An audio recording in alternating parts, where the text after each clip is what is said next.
ಪ್ರೀತಿಯ ವಿದ್ಯಾರ್ಥಿಗಳೇ, ಇವತ್ತು ನಾವು ಪ್ರಥಮ PUC ಸಾಹಿತ್ಯ ಸಂಚಲನದಲ್ಲಿ ಇರಬಹುದಾದಂತಹ ದುರ್ಯೋಧನ ವಿಲಾಪ ಅನ್ನುವಂತಹ ಚಂಪು ಕಾವ್ಯದ ಬಗ್ಗೆ ತಿಳ್ಕೊಳ್ಳೋಣ. ಈ ದುರ್ಯೋಧನ ವಿಲಾಪ ಅನ್ನುವಂತಹ ಈ ಚಂಪು ಕಾವ್ಯ ಭಾಗವನ್ನು ಬರೆದಂಥವನು ಮಹಾಕವಿ ರನ್ನ. ಈತ 10ನೇ ಶತಮಾನದಲ್ಲಿದ್ದಂತಹ ರತ್ನಾತ್ರಯರಲ್ಲಿ ಒಬ್ಬನು. ಈತನ ಜನ್ಮಸ್ಥಳ ಬಾಗಲಕೋಟೆ ಜಿಲ್ಲೆಯ ಮುದುವಳಲು. ಈತನ ತಂದೆ ಜೀನವಲ್ಲಭ, ತಾಯಿ ಅಬ್ಬಲಬ್ಬೆ. ಈತ ಪ್ರಾರಂಭದಲ್ಲಿ ಬಳೆಗಾರ ವೃತ್ತಿಯ ಮನೆತನದವನು. ಇವನಿಗೆ ತೀವ್ರವಾದಂತಹ ವಿದ್ಯಾಕಾಂಕ್ಷೆಯ ತುಡಿತ ಇದ್ದಿದ್ದರಿಂದ ಈತ ಶ್ರವಣ ಬೆಳಗೊಳದಲ್ಲಿ ತಾತ್ಕಾಲಿಕವಾಗಿ ಅಲ್ಲಿ ವಿದ್ಯೆಯನ್ನು ಕಲಿಬೇಕು ಅಂತ ಹೇಳ್ಬರ್ತಾನೆ. ಈತನಿಗೆ ಕನ್ನಡ ಸಾಹಿತ್ಯದಲ್ಲೇ ದಾನ ಚಿಂತಾಮಣಿ ಎಂದು ಬಿರುದಾಂಕಿತ ಅತ್ತಿಮಬ್ಬೆಯ ಪ್ರೋತ್ಸಾಹ ಕೂಡ ದೊರೆಯುತ್ತೆ. ಅಜಿತ ಸೇನಾಚಾರ್ಯರಿಂದ ವಿದ್ಯೆಯನ್ನು ಸಂಪಾದಿಸ್ತಾನೆ. ಗಂಗರ 4ನೇ ರಾಚಮಲ್ಲನ ಮಂತ್ರಿಯಾದಂತಹ ಚಾವುಂಡರಾಯನ ಆಶ್ರಯವನ್ನು ಪಡಿತಾನೆ. ಗಂಗರು ಪತನವಾದ ನಂತರ ಚಾಳುಕ್ಯರ ಇಮ್ಮಡಿ ತೈಲಪ ಈತನಿಗೆ ಆಶ್ರಯವನ್ನು ನೀಡುತ್ತಾನೆ. ಆ ನಂತರದಲ್ಲಿ ಇಮ್ಮಡಿ ತೈಲಪನ ನಂತರದಲ್ಲಿ ಬಂದಂತಹ ಆತನ ಮಗ ಸತ್ಯಾಶ್ರಯ ಇರಿವ ಬೆಡಂಗ ಇವನಿಗೆ ಆಶ್ರಯವನ್ನು ಕೊಡ್ತಾನೆ. ಈತ ವಿದ್ಯಾರ್ಥಿಗಳೇ, ಈತ ಹೇಳಿ ಕೇಳಿ ಜೈನ ಕವಿ.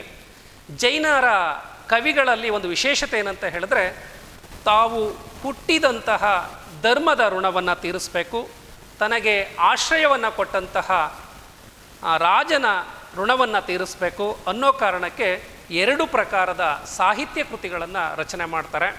ಅಲ್ಲಿ ಜೈನ ಧರ್ಮದ ತತ್ವಗಳನ್ನು ಜಗತ್ತಿಗೆ ಸಾರಬೇಕು, ಅದನ್ನು ಆ ಮೂಲಕ ಜೈನ ಧರ್ಮ ಅನ್ನುವಂಥದ್ದು ವಿಶ್ವದಾದ್ಯಂತ ಪಸರಿಸಬೇಕು ಅನ್ನುವಂಥ ಒಂದು ಕಾರಣಕ್ಕೆ ಅವರು ಒಂದು ಜೈನ ಧಾರ್ಮಿಕ ಕಾವ್ಯವನ್ನು ಬರೀತಾರೆ. ಹಾಗೆಯೇ ತಮಗೆ ಆಶ್ರಯವನ್ನು ಕೊಟ್ಟಿರ್ತಕ್ಕಂತಹ ರಾಜರನ್ನು ಇತಿಹಾಸದಲ್ಲಿ ಚಿರಸ್ಥಾಯಿಯಾಗಿ ಉಳಿಸ್ಬೇಕು ಅನ್ನೋ ಕಾರಣಕ್ಕೆ ಅದಕ್ಕೂ ಕೂಡ ಒಂದು ಲೌಕಿಕ ಕಾವ್ಯವನ್ನು ಬರೀತಾರೆ. ಇಲ್ಲಿ ಈತ ಕೂಡ ಜೈನ ಕವಿಯಾಗಿದ್ದರಿಂದ ಈತ ಏನು ಮಾಡ್ತಾನೆ ಅಂತ ಹೇಳಿದ್ರೆ, ತಾನು ಹುಟ್ಟಿದಂತಹ ಧರ್ಮದ ಋಣವನ್ನು ತೀರಿಸಬೇಕು ಅನ್ನೋ ಕಾರಣಕ್ಕೆ ಈತ ಅಜಿತ ತೀರ್ಥಂಕರ ಪುರಾಣ ಅನ್ನುವಂತಹ ಒಂದು ಧಾರ್ಮಿಕ ಕಾವ್ಯವನ್ನು ಬರೀತಾನೆ. ಜೊತೆಗೆ ತನಗೆ ಆಶ್ರಯವನ್ನು ನೀಡಿರ್ತಕ್ಕಂತಹ ಸತ್ಯಾಶ್ರಯ ಇರಿವ ಬೆಡಂಗನನ್ನು ಇತಿಹಾಸದಲ್ಲಿ ಚಿರಸ್ಥಾಯಿಯಾಗಿ ಉಳಿಸ್ಬೇಕು ಅನ್ನೋ ಕಾರಣಕ್ಕೆ ಸಾಹಸ ಭೀಮ ವಿಜಯ ಅನ್ನುವಂತಹ ಕಾವ್ಯವನ್ನು ಈತ ಬರೀತಾನೆ. ಇದಕ್ಕೆ ಇನ್ನೂ ಒಂದು ಹೆಸರು ಕೂಡ ಇದೆ, ಇದನ್ನು ಗದಾಯುದ್ಧ ಅಂತ ಕೂಡ ಕರೀತಾರೆ. ಇಲ್ಲಿ ರನ್ನನ ಬಗ್ಗೆ ನಾವು ಮಾತಾಡಬೇಕು ಅಂತ ಹೇಳಿದ್ರೆ ವಿದ್ಯಾರ್ಥಿಗಳೇ ಸಾಕಷ್ಟು ತಿಳ್ಕೊಬೋದು. ಕನ್ನಡ ಸಾಹಿತ್ಯದಲ್ಲೇ ಅದ್ವಿತೀಯನಾದಂತಹ ಕವಿ. ಯಾಕೆ ಅಂತ ಹೇಳ್ತೀನಿ ಅಂತ ಹೇಳಿದ್ರೆ, ಕುವೆಂಪು ಕೂಡ ಇವರನ್ನು ಮೆಚ್ಚಿಕೊಂಡು ಈತನನ್ನು ಶಕ್ತಿ ಕವಿ ಅಂತ ಹೇಳಿ ಕರೀತಾರೆ. ಹಾಗೆಯೇ ಕನ್ನಡ ಸಾಹಿತ್ಯದಲ್ಲಿ ಕನ್ನಡ ಸಾಹಿತ್ಯದ ಕಣ್ವ ಅಂತ ಏನು ಕರಿತೀವಿ, BM ಶ್ರೀ ಅವರು ಕೂಡ ಈತನನ್ನು ಗಂಡು ಕವಿ ಅಂತ ಕರೀತಾರೆ. ಯಾಕಂಗೆ ಗಂಡು ಕವಿ, ಮಿಕ್ಕಿದವರೆಲ್ಲ ಆಗಿದ್ರೆ ಹೆಣ್ಣು ಕವಿನ? ಈಗ ಪ್ರಶ್ನೆ ಕೇಳ್ಬೋದು ನೀವು. ಇಲ್ಲಿ ಗಂಡು ಕವಿ ಅಂತ ಕರೆಯೋದಕ್ಕೆ ಏನಂತ ಹೇಳಿದ್ರೆ, ರನ್ನನ ಸಾಹಸ ಭೀಮ ವಿಜಯ ಕಾವ್ಯವನ್ನು ನಾವೇನಾದರೂ ಓದ್ತಾ ಇದ್ದರೆ ಎಂತಹವರು ಕೂಡ ಅದನ್ನು ಸರಳವಾಗಿ ಎಲ್ಲೋ ಒಂದು ಕಡೆ ಒಂದು ಮಾತಿನಲ್ಲಿ, ಅಂದರೆ ಸಾತ್ವಿಕವಾದಂತಹ ಮಾತಿನಲ್ಲಿ ನೀವು ಅದನ್ನು ಓದೋದಕ್ಕೆ ಸಾಧ್ಯತೆಗಳಿಲ್ಲ. ಅಲ್ಲಿ ವೀರಾವೇಶದ ಎಂತಹ ವ್ಯಕ್ತಿಯಾದರೂ ಕೂಡ ರನ್ನನ ಕಾವ್ಯವನ್ನು ಓದ್ತಾ ಇದ್ದರೆ ವೀರಾವೇಶ ಅನ್ನೋದು ಅವನ ಮನಸ್ಸಿನಲ್ಲಿ ಕೂಡ ಉಕ್ಕಿ ಬರುತ್ತೆ. ಅದಕ್ಕೋಸ್ಕರನೇ ಇಲ್ಲಿ ರನ್ನನನ್ನು ನಾವು ಮಹಾಕವಿ, ಶಕ್ತಿ ಕವಿ, ಗಂಡು ಕವಿ ಅಂತ ಕರೆಯೋದಕ್ಕೆ ಕಾರಣ. ಜೊತೆಗೆ ಕವಿಗಳೇ, ಕನ್ನಡ ಸಾಹಿತ್ಯದಲ್ಲಿ ಬರಬಹುದಾದಂತಹ ರತ್ನಾತ್ರಯರಲ್ಲಿ ನಮ್ಮ ರನ್ನ ಕೂಡ ಒಬ್ಬ. ಇಲ್ಲಿ ಜೈನ ಪರಂಪರೆಯ ಕವಿಗಳಾಗಿದ್ದರಿಂದ ಇವರನ್ನು ರತ್ನಾತ್ರಯರು ಅಂತ ಹೇಳಿ ನಾವು ಕರ್ಕೊಳ್ತೀವಿ. ಅದರಲ್ಲಿ ರತ್ನಾತ್ರಯರು ಯಾರ್ಯಾರು ಅಂತ ಹೇಳಿದ್ರೆ, ಕನ್ನಡದ ಆದಿಕವಿಯಾದಂತಹ ಪಂಪ, ಹಾಗೆ ಆ ನಂತರದಲ್ಲಿ ಬಂದಂತಹ ಪೊನ್ನ, ಆ ನಂತರದಲ್ಲಿ ಬಂದಂತಹ ರನ್ನ, ಇವರು ಕನ್ನಡ ಸಾಹಿತ್ಯದ ರತ್ನಾತ್ರಯರು ಅಂತ ಹೇಳಿ ನಾವು ಕರ್ಕೊಳ್ತೀವಿ. ಜೊತೆಗೆ ಕನ್ನಡ ಸಾಹಿತ್ಯದಲ್ಲಿ ಕವಿ ಚಕ್ರವರ್ತಿಗಳು ಅಂತ ಕೂಡ ಕರಿತೀವಿ ನಾವು. ಕನ್ನಡ ಸಾಹಿತ್ಯದಲ್ಲಿ ಕವಿ ಚಕ್ರವರ್ತಿಗಳು ಅಂತ ಯಾಕೆ ಕರಿತೀವಿ ಅಂತ ಹೇಳಿದ್ರೆ, ಈ ಕವಿಗಳಿಗೆ ಆಶ್ರಯವನ್ನು ಕೊಟ್ಟಂತಹ ರಾಜರುಗಳೇನಿದಾರಲ್ಲ ಅವರೆಲ್ಲರೂ ಕೂಡ ಚಕ್ರವರ್ತಿಗಳಾಗಿದ್ದರು. ಅವರ ಆಸ್ಥಾನದಲ್ಲಿ ಇವರು ಇದ್ದಿದ್ದರಿಂದ, ಜೊತೆಗೆ ಸಾಹಿತ್ಯದಲ್ಲಿ ಇವರಿಗೆ ಇದ್ದಂತಹ ಅಭಿರುಚಿ ಜೊತೆಗೆ ಇವರು ಬೆಳೆದಂತಹ ರೀತಿಯಿಂದ ಇವರನ್ನು ನಾವೇನಂತ ಕರಿತೀವಿ, ಕನ್ನಡ ಸಾಹಿತ್ಯದಲ್ಲಿ ಇವನ್ನ ಕವಿ ಚಕ್ರವರ್ತಿಗಳು ಅಂತ ಕೂಡ ಕರಿತೀವಿ. ಅವ್ರು ಯಾರ್ಯಾರು ಅಂತಂದರೆ ಪೊನ್ನ, ರನ್ನ, ಜನ್ನ. ಯಾವ ಕಡೆಯಿಂದ ನೋಡಿದ್ರೂ ಕೂಡ ರನ್ನ ವಿಶೇಷವಾದ ಕವಿ ಆಗ್ತಾನೆ. ಯಾಕೆ ಅಂದರೆ ರತ್ನಾತ್ರಯರಲ್ಲಿ ಕೂಡ ಒಬ್ಬ, ಜೊತೆಗೆ ಕವಿ ಚಕ್ರವರ್ತಿಗಳಲ್ಲೂ ಕೂಡ ಒಬ್ಬ ಈತನ ಗದಾಯುದ್ಧ ಕಾವ್ಯ ಅವನ ಸಾಹಿತ್ಯದಲ್ಲೇ ವಿಶಿಷ್ಟವಾದಂತಹ ರಚನೆ. ಯಾಕೆ ಅಂತ ಹೇಳ್ತೀವಿ ಅಂದರೆ ಈ ಕಾವ್ಯವನ್ನು ಆತ ಸಿಂಹಾವಲೋಕನ ಕ್ರಮ ಅಂತ ಕರೀತಾರೆ. ಸಿಂಹಾವಲೋಕನ ಕ್ರಮ ಅಂದರೆ ಏನಾಗಿದ್ರೆ, ಸಿಂಹಾವಲೋಕನ ಕ್ರಮ ಅಂದರೆ ಏನೂ ಇಲ್ಲ, ಇಂಗ್ಲೀಷಲ್ಲಿ ಫ್ಲ್ಯಾಶ್ ಬ್ಯಾಕ್ ಥಿಯರಿ ಅಂತ ಹೇಳಿ ಕರೀತಾರೆ. ಫ್ಲ್ಯಾಶ್ ಬ್ಯಾಕ್ ಥಿಯರಿ ಅಂತ ಹೇಳಿದ್ರೆ ಕಾವ್ಯದ ಅಂತ್ಯದಲ್ಲಿ ನಿಂತು ಕಾವ್ಯವನ್ನು ಪ್ರಾರಂಭ ಮಾಡ್ತಕ್ಕಂಥದ್ದು. ಅಂದರೆ ಸಿಂಹಾವಲೋಕನ ಅಂತ ಯಾಕೆ ಹೇಳ್ತಾರೆ ಅಂದರೆ, ಒಂದು ನಾವು ಗಜರಾಜ ಸಿಂಹ ಅಂತ ಏನು ಕರಿತೀವಿ, ಈ ಸಿಂಹ ಏನಂದರೆ ಕಾಡಿನಲ್ಲಿ ಹೋಗಬೇಕಾದ್ರೆ ತುಂಬ ಗಂಭೀರವಾಗಿ ನಡ್ಕೊಂಡು ಹೋಗುತ್ತೆ. ನಡ್ಕೊಂಡು ಹೋಗಿ ಒಂದು ಎತ್ತರವಾದ ಪ್ರದೇಶದಲ್ಲಿ ನಿಂತು ತಾನು ಬಂದಂಥ ದಾರಿಯನ್ನು ಒಂದು ಸಲ ಹೊರಳಿ ನೋಡುತ್ತಂತೆ. ಹಾಗೆ ಇಲ್ಲೇನಂತ ಹೇಳಿದ್ರೆ ಈ ಮಹಾಭಾರತ ಕಾವ್ಯವನ್ನು ಆತ ಆರಂಭಿಸೋದು ಭೀಮ ಮತ್ತು ದುರ್ಯೋಧನರ ಗದಾಯುದ್ಧದಿಂದ. ಭೀಮ ಮತ್ತು ದುರ್ಯೋಧನರ ಗದಾಯುದ್ಧದಿಂದ ಪ್ರಾರಂಭವಾಗ್ತಕ್ಕಂತಹ ಕಾವ್ಯ ಈ ಗದಾಯುದ್ಧ ನಡೆಯೋದಕ್ಕೆ ಕಾರಣ ಏನು ಅಂತ ಹೇಳಿ ಅಲ್ಲಿಂದ ಕಾವ್ಯ ತನ್ನ ಸುರಳಿಯನ್ನು ಬಿಚ್ಕೊಳ್ತಾ ಹಿಂದಕ್ಕೆ ಹೋಗುತ್ತೆ. ಹಿಂದಿಂದ ಇವತ್ತು ದುರ್ಯೋಧನ ಮತ್ತು ಭೀಮರ ಮಧ್ಯದಲ್ಲಿ ಗದಾಯುದ್ಧ ಅನ್ನೋದು ನಡೀತಾ ಇದೆ. ಈ ಗದಾಯುದ್ಧಕ್ಕೆ ಕಾರಣವಾದಂತಹ ಘಟನೆ ಯಾವುದು ಅಂತ ಹೇಳಿ ಆ ಕಾವ್ಯ ಹಿಂದಕ್ಕೆ ಸುರುಳಿ ಸುತ್ಕೊಳ್ತಾ ಹಿಂದಕ್ಕೆ ಹೋಗುತ್ತೆ. ಇಡೀ ಆ ಗದಾಯುದ್ಧವನ್ನು ಹೇಳ್ತಾ ಈ ಇಡೀ ಮಹಾಭಾರತವನ್ನು ಪರಿಚಯಿಸುವಂಥ ಕೆಲಸವನ್ನು ಮಾಡ್ತಾನೆ. ಈ ಆಮೇಲೆ ಜೊತೆಗೇನಂತ ಹೇಳಿದ್ರೆ ವಿದ್ಯಾರ್ಥಿಗಳೇ, ಇಲ್ಲಿ ನಮಗೆ ಹಳೆಗನ್ನಡ ಸಾಹಿತ್ಯದಲ್ಲಿ ನಾಟಕ ಸಾಹಿತ್ಯವನ್ನು ನೋಡೋದಕ್ಕೆ ನಮಗೆಲ್ಲೂ ಕೂಡ ಕಾಣ ಸಿಗೋದಿಲ್ಲ. ನೀವೆಲ್ಲೂ ಕೂಡ ಹಳೆಗನ್ನಡ ಸಾಹಿತ್ಯದಲ್ಲಿ ನಾಟಕವನ್ನು ಕಾಣೋದಕ್ಕೆ ಸಾಧ್ಯತೆ ಇಲ್ಲ. ಆದರೆ ನಾಟಕ ಸಾಹಿತ್ಯ ಅಂದರೆ ನಾಟಕ ಸಾಹಿತ್ಯ ರಚನೆ ಆಗಲಿಲ್ಲ ಅನ್ನುವಂತಹ ಏನಾದರೂ ಒಂದು ಕೊರಗನ್ನು ನೀಗಿಸಬಲ್ಲಂತಹ ಕಾವ್ಯ ಏನಾದರೂ ಇದ್ದರೆ ಅದು ರನ್ನನ ಸಾಹಸ ಭೀಮ ವಿಜಯ ಕಾವ್ಯ. ಇಡೀ ಕಾವ್ಯವನ್ನು ಓದಿದ ನಂತರದಲ್ಲಿ ನಮಗೆ ಒಂದು ನಾಟಕವನ್ನು ನೋಡಿ ಬಂದಂತಹ ಅನುಭವ ನಮಗೆ ಆಗತ್ತೆ. ಅಂತಹ ಒಂದು ದೃಶ್ಯ ಕಾವ್ಯ ಇದು. ಇಲ್ಲಿ ಜೊತೆಗೆ ಸಿಂಹಾವಲೋಕನ ಕ್ರಮದ ಬಗ್ಗೆ ಹೇಳಿದೆ ನಾನು. ಜೊತೆಗೆ ಇಲ್ಲಿ ಈತನಿಗೆ ಈ ಕಾವ್ಯವನ್ನು ಬರೆಯೋದಕ್ಕೆ ಸಾಕಷ್ಟು ಪ್ರೇರಣೆಗಳಿದೆ. ಏನು ಪ್ರೇರಣೆಗಳು ಅಂತ ಹೇಳಿದ್ರೆ, ಇದು ನಾಟಕೀಯ ಕಾವ್ಯವಾಗಿ ರಚನೆ ಆಗೋದಕ್ಕೆ ಸಹಾಯಕವಾಗ್ಬೋದಾದಂತಹ ಕೆಲವು ಅಂಶಗಳು ನಮಗೆ ಕಾಣಸಿಗ್ತವೆ. ಅವೇನಂತ ಹೇಳಿದ್ರೆ, ಜೊತೆಗೆ ವಿದ್ಯಾರ್ಥಿಗಳೇ, ಇಲ್ಲಿ ಈ ಕಾವ್ಯವನ್ನು ಅವನಿಗೆ ಬರೆಯೋದಕ್ಕೆ ಪ್ರೇರಣೆ ನೀಡಿದಂತಹದ್ದು ಇಲ್ಲಿ ಪಂಪನ ಗದಾ ಸೌಪ್ತಿಕ ಪರ್ವ ಅಂತ ಹೇಳಿ, ಅದು ಅಲ್ಲಿ ಭೀಮ ಮತ್ತು ದುರ್ಯೋಧನರ ಮಧ್ಯೆ ನಡೀತಾ ಇಕ್ಕಂತಹ ಗದಾಯುದ್ಧದ ಒಂದು ಸಂದರ್ಭ. ಆ ಸಂದರ್ಭವನ್ನು ಈತ ತನ್ನ ಕಾವ್ಯದ ಮೂಲ ವಸ್ತುವನ್ನಾಗಿ ತೆಗೆದುಕೊಳ್ತಾನೆ. ಜೊತೆಗೆ ಭಟ್ಟನಾರಾಯಣನ ಸಂಸ್ಕೃತದಲ್ಲಿ ರಚನೆ ಆಗಿರ್ಬೋದು ಅಂತ ಭಟ್ಟನಾರಾಯಣ ವೇಣಿ ಸಂಹಾರ ಅಂತ ಹೇಳಿ, ಭಾಸ ಕವಿಯ ಊರುಭಂಗ ಅಂತ ಹೇಳಿ 2 ನಾಟಕ ಕೃತಿಗಳಿದ್ದಾವೆ. ಅವುಗಳನ್ನು ಈತ ತನ್ನ ಕಾವ್ಯಕ್ಕೆ ಪ್ರೇರಣೆಯಾಗಿ ಬಳಸ್ಕೊಂಡಿದ್ದಾನೆ. ಈ ಕಾವ್ಯವನ್ನು ಇಲ್ಲಿ ನಾನು ಹೇಳಿದೆ, ಸತ್ಯಾಶ್ರಯ ಇರಿವ ಬೆಡಂಗನನ್ನು ಅವನಿಗೊಂದು ಬಿರುದಿತ್ತು. ಸತ್ಯಾಶ್ರಯ ಇರಿವ ಬೆಡಂಗನಿಗೆ ಒಂದು ಬಿರುದಿತ್ತು. ಆ ಬಿರುದು ಏನಂತ ಹೇಳಿದ್ರೆ ಅವನಿಗೆ ಸಾಹಸ ಭೀಮ ಅಂತ ಹೆತ್ತು. ಆ ಸಾಹಸ ಭೀಮ ಅನ್ನುವಂಥ ಬಿರುದನ್ನೇ ಇಟ್ಕೊಂಡು ಈತ ಸಾಹಸ ಭೀಮ ವಿಜಯ ಅನ್ನುವಂಥ ಒಂದು ಕಾವ್ಯವನ್ನು ಬರಿತಾ ಹೋಗ್ತಾನೆ. ಇಲ್ಲಿ ಕಾವ್ಯ ಶುರುವಾಗ್ತಕ್ಕಂಥದ್ದು ಎಲ್ಲಿ ಅಂತ ಹೇಳಿದ್ರೆ ವಿದ್ಯಾರ್ಥಿಗಳೇ, ಈಗಾಗಲೇ ನಿಮಗೆ ಗೊತ್ತಿದೆ, ಮಹಾಭಾರತದ ಯುದ್ಧ ನಡೆದಂತಹದ್ದು 18 ದಿನಗಳ ಕಾಲ. ಈಗಾಗಲೇ 17 ದಿನಗಳ ಕಾಲದ ಯುದ್ಧ ಮುಗಿದು ಹೋಗಿದೆ. ಕೌರವರ ಕಡೆಯಲ್ಲಿದ್ದಂತಹ ಎಲ್ಲರೂ ಕೂಡ ಅತಿರಥ ಮಹಾರಥರು ಏನಿದ್ದಾರೆ ಎಲ್ಲರೂ ಕೂಡ ಮರಣವನ್ನು ಹೊಂದಿದ್ದಾರೆ. ಇಲ್ಲಿ ಪಾಂಡವರ ಕಡೆಯಲ್ಲಿ ಈ ಪಾಂಡವರು 5 ಜನವನ್ನು ಬಿಟ್ಟರೆ ಮಿಕ್ಕಿದವರೆಲ್ಲರೂ ಕೂಡ ಮರಣವನ್ನು ಹೊಂದಿದ್ದಾರೆ. ಇನ್ನು 18ನೇ ದಿನದ ಯುದ್ಧವನ್ನು ಮಾಡಬೇಕು. 18ನೇ ದಿನದ ಯುದ್ಧವನ್ನು ಮಾಡೋದಕ್ಕೆ ಕೌರವರ ಕಡೆಯಲ್ಲಿ ಉಳಿದಿರಬಹುದಾದಂತಹ ಏಕೈಕ ವ್ಯಕ್ತಿ ಅಂತ ಹೇಳಿದ್ರೆ ದುರ್ಯೋಧನ. ಜೊತೆಗೆ ಇಚ್ಛಾಮರಣಿಯಾದಂತಹ ಭೀಷ್ಮ ಕುರುಕ್ಷೇತ್ರದ ರಣರಂಗದಲ್ಲಿ ಅವನೇನಾಗಿದ್ದಾನೆ ಅಂದರೆ ಶರಶೈಯಲ್ಲಿ ಮಲಗಿದ್ದಾನೆ. ಶರಶಯ ಅಂತ ಹೇಳಿದ್ರೆ ಬಾಣಗಳ ಹಾಸಿಗೆಯ ಮೇಲೆ ಮಲ್ಕೊಂಡಿದ್ದಾನೆ. ನಾಳೆ ಯುದ್ಧವನ್ನು ಪ್ರಾರಂಭ ಮಾಡೋದಕ್ಕಿಂತ ಪೂರ್ವದಲ್ಲಿ ಈತ ಭೀಷ್ಮರ ಸಲಹೆಯನ್ನು ಪಡ್ಕೋಬೇಕು, ಜೊತೆಗೆ ಅವರ ಆಶೀರ್ವಾದವನ್ನು ಪಡ್ಕೋಬೇಕು ಅಂತ ಹೇಳಿ ತನ್ನ ಮಂತ್ರಿಯಾದಂತಹ ಸಂಜಯನೊಡನೆ ಮಧ್ಯರಾತ್ರಿಯಲ್ಲಿ ಕುರುಕ್ಷೇತ್ರ ರಣರಂಗಕ್ಕೆ ನಡೆದು ಬರ್ತಾ ಇದ್ದಾನೆ.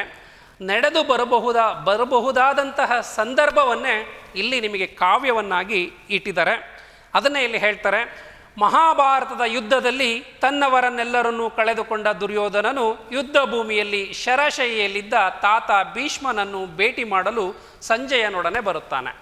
ಕಾವ್ಯದ ಸಂದರ್ಭವನ್ನು ಇಲ್ಲಿ ಪಠ್ಯಪುಸ್ತಕದಲ್ಲೇ ಕೊಟ್ಬಿಟ್ಟಿದ್ದಾರೆ. ಇಲ್ಲಿ ದುರ್ಯೋಧನ ತನ್ನ ಮಂತ್ರಿಯಾದಂತಹ ಸಂಜಯನನ್ನು ಕರ್ಕೊಂಡು ಯುದ್ಧ ಭೂಮಿಗೆ ಬರ್ತಾ ಇದ್ದಾನೆ. ಬರೋದಕ್ಕೆ ಕಾರಣ ಕೂಡ ಇದೆ. ಯಾಕೆ ಅಂತ ಹೇಳಿದ್ರೆ ತನ್ನ ತಾತನಾದಂತಹ ಭೀಷ್ಮನ ಸಲಹೆಯನ್ನು ಪಡ್ಕೋಬೇಕು, ಅವನ ಆಶೀರ್ವಾದವನ್ನು ಪಡ್ಕೋಬೇಕು, ನಾಳೆಯ ದಿನದ ಯುದ್ಧವನ್ನು ನಾನು ಹೇಗೆ ಮಾಡಬೇಕು ಅನ್ನೋ ಕಾರಣಕ್ಕೆ ಬರ್ತಾ ಇದ್ದಂತಹ ಸಂದರ್ಭದಲ್ಲಿ ಅಲ್ಲಿ ಈಗಾಗಲೇ ನಾನು ಹೇಳಿದೆ, ಕುರುಕ್ಷೇತ್ರದ ಕಲ್ಪನೆಯನ್ನು ನಾವು ಹೇಗೆ ಅಗಾಧವಾಗಿ ಮಾಡ್ಕೋಬೇಕು ಅನ್ನೋದನ್ನು ನಾವು ಒಂದು ಸ್ವಲ್ಪ ಈ ಪದ್ಯವನ್ನು ನೋಡಿದಾಗ ಅನಿಸುತ್ತೆ. ರನ್ನ ಯಾಕೆ ಮಹಾಕವಿ ಅಂತ ಅನ್ಕೋಬೇಕು ಅಂತ ಹೇಳಿದ್ರೆ, ಕಲ್ಪನೆಗೂ ಮೀರಿದಂತಹ ಅಸಾಧ್ಯವಾದ ಸನ್ನಿವೇಶವನ್ನು ಸೃಷ್ಟಿಸಬಹುದಾದಂತಹ ಕಲ್ಪನೆ ಯಾರಿಗಿತ್ತು ಅಂದರೆ ರನ್ನನಿಗಿತ್ತು. ಅದಕ್ಕೆ ಅವನನ್ನು ನಾವು ಮಹಾಕವಿ ಅಂತ ಹೇಳಿ ಕರಿತೀವಿ. ಇಲ್ಲಿ ಕುರುಕ್ಷೇತ್ರ ಯುದ್ಧದಲ್ಲಿ ಎಲ್ಲರೂ ನಾಶವಾಗಿದ್ದಾರೆ. ದುರ್ಯೋಧನ ಆ ಕುರುಕ್ಷೇತ್ರ ರಣರಂಗಕ್ಕೆ ಬರ್ತಾ ಇದ್ದಾನೆ. ಬಂದಾಗ ಅದು ಎಷ್ಟು ರುದ್ರ ಭೀಕರವಾಗಿತ್ತು ಅನ್ನೋದನ್ನು ಕಲ್ಪನೆ ಕೂಡ ಮಾಡ್ಕೊಳ್ಳೋದಕ್ಕೆ ಸಾಧ್ಯತೆಗಳಿಲ್ಲ. ಅಂತಹ ಕುರುಕ್ಷೇತ್ರದಲ್ಲಿ ಆತ ತನ್ನವರನ್ನು ಕೆಲವರನ್ನು ಕಾಣ್ತಾನೆ ಸತ್ತು ಬಿದ್ದಂಥ ಸಂದರ್ಭದಲ್ಲಿ. ಅದನ್ನು ನೀವು ಇಲ್ಲಿ ನೋಡಬೇಕು. ಅವನಿಗೆ ಮೊದಲನೇದಾಗಿ ಸಿಗ್ಬೋದಾದಂಥವ್ನು ಯಾರು ಅಂತ ಹೇಳಿದ್ರೆ ದ್ರೋಣಾಚಾರ್ಯ. ಆ ದ್ರೋಣಾಚಾರ್ಯ ಯಾರಿರಲಿ ಅಂತ ಹೇಳಿದ್ರೆ ದುರ್ಯೋಧನನ ಗುರು, ವಿದ್ಯಾಗುರು. ಆದರೂ ಜೊತೆಗೆ ಆ ದ್ರೋಣಾಚಾರ್ಯರ ಪರಮಾಪ್ತ ಶಿಷ್ಯ ಯಾರು ಅಂತ ಹೇಳಿದ್ರೆ ಅರ್ಜುನ.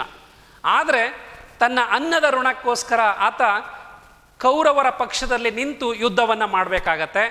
ಅಲ್ಲಿ ಗುರುವನ್ನು ಕಳೆದುಕೊಂಡಂತಹ ಜೊತೆಗೆ ತನ್ನ ಗುರುವಿಗೆ ತನ್ನಿಂದಾದಂಥ ಅನ್ಯಾಯವನ್ನು, ಗುರು ಎಲ್ಲೋ ಒಂದು ಕಡೆಗೆ ನಿಷ್ಪಕ್ಷಪಾತವಾಗಿ ನಿಂತು ನನ್ನ ಪರವಾಗಿ ಯುದ್ಧವನ್ನು ಮಾಡಲಿಲ್ಲ ಅನ್ನುವಂತಹ ದ್ವಂದ್ವ, ಈ ಎಲ್ಲವನ್ನು ಬೆರೆಸಿದಂತಹ ಮಿಶ್ರ ಭಾವದಲ್ಲಿ ಒಂದು ಸಲ ದ್ರೋಣಾಚಾರ್ಯರನ್ನು ಯಾರು ನೋಡ್ತಾರೆ ಅಂದರೆ ದುರ್ಯೋಧನ ನೋಡ್ತಾನೆ.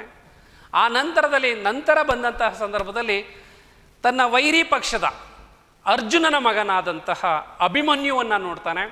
ಆ ಅಭಿಮನ್ಯುವನ್ನು ನೋಡಿ ಅವನ ವೀರತ್ವವನ್ನು, ಪರಾಕ್ರಮವನ್ನು ಮೆಚ್ಚಿಕೊಳ್ಳಬಹುದಾದಂಥ, ನಮಗೆ ದುರ್ಯೋಧನ ವಿಶೇಷನಾಗೋದೇನೆ ಯಾವ ಕಾರಣಕ್ಕೆ ಅಂತ ಹೇಳಿದ್ರೆ ಇಲ್ಲಿ ಅರ್ಜುನನ ಮಗನ ಪರಾಕ್ರಮವನ್ನು ಹೊಗಳೋವಂತಹ ನಿಟ್ಟಿನಲ್ಲಿ. ಯಾಕೆ ಅಂತ ಹೇಳಿದ್ರೆ ಶತ್ರುವಾಗಲಿ ಯಾರಾದರೂ ಆಗಲಿ ಅದನ್ನು ನಿಷ್ಕಲ್ಮಶವಾಗಿ ಅವನ ಪರಾಕ್ರಮವನ್ನು ಒಪ್ಕೊಳ್ಬಹುದಾದಂಥ ಮನಸ್ಥಿತಿ ನಮಗೆ ನೆನಪಾಗಬೇಕು ಅಂದರೆ ಅದು ದುರ್ಯೋಧನನಿಂದ ಮಾತ್ರ. ಇಲ್ಲಿ ಇದೇ ವಿಚಾರದಲ್ಲೇ ವ್ಯಾಸರ ಮಹಾಭಾರತಕ್ಕೂ ಜೊತೆಗೆ ಇಲ್ಲಿ ನಮ್ಮ ಮಹಾಕವಿ ರನ್ನನ ಮಹಾಭಾರತದ ಇಲ್ಲಿ ಕತೆಗೂ ಇರಬಹುದಾದಂಥ ವ್ಯತ್ಯಾಸ. ಅಲ್ಲಿನ ದುರ್ಯೋಧನನೇ ಬೇರೆ, ಇಲ್ಲಿ ನಮಗೆ ಕಾಣಿಸಿರ್ತಕ್ಕಂತಹ ದುರ್ಯೋಧನನೇ ಬೇರೆ. ವ್ಯಾಸಕವಿ ರಚಿಸಿರಬಹುದಾದಂತಹ ದುರ್ಯೋಧನನ ವ್ಯಕ್ತಿತ್ವನೇ ಬೇರೆ. ಜೊತೆಗೆ ಇಲ್ಲಿ ನಮ್ಮ ಮಹಾಕವಿ ರನ್ನ ಚಿತ್ರಿಸಿರಬಹುದಾದಂತಹ ರನ್ನನ ದುರ್ಯೋಧನನೇ ಬೇರೆಯಾಗಿ ನಮಗೆ ಕಾಣಸಿಗ್ತಾನೆ.